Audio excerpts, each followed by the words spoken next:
this very dealership. I actually have his original job application that I found going through everything. And then this is his handwritten application. Yes. I've spent much time around dealerships. I have a good knowledge of the various models, engines available. So all the good stuff on the job application. 2 decades later, in 1999, And that was when he became the dealer. a then 15-year-old Jay started working here too, slowly working his way up to second from the top. He let me purchase some stock in the company, and that was my dad. He let me purchase some stock in the company. There was no giving.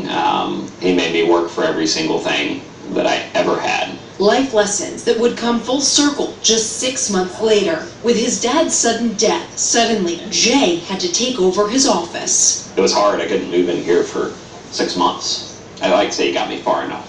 I wasn't ready to give up my rock and my mentor. But he got me far enough. A journey full of keeping his father's memory alive on his own road to success. The dealer always drives on the number 1 tag. It's always on the number 1 tag. And if you ever notice, I drive on the number 2 tag. So I retired the number 1 tag. This is his. He built this. I'm carrying the torch, but he lit it. It may be our legacy someday, but it's his legacy.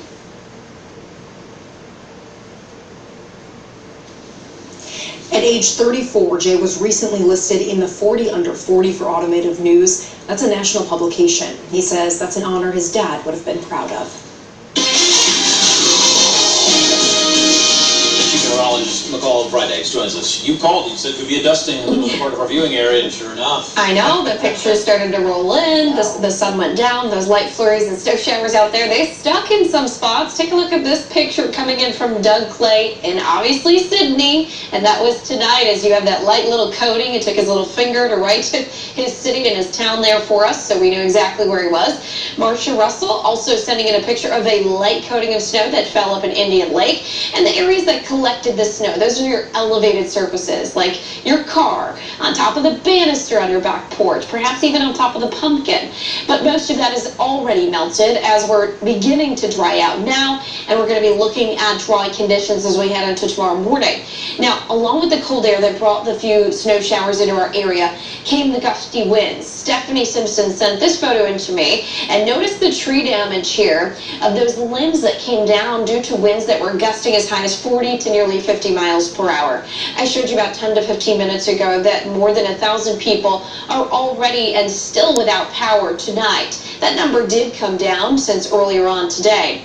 Wind gusts could still be up as high as 30 to 40 miles per hour, at least through about 2 o'clock in the morning. Then we'll start to see those winds weakening. There will be a leftover breeze by morning, and that plays a big role on how it will feel as you head out the door.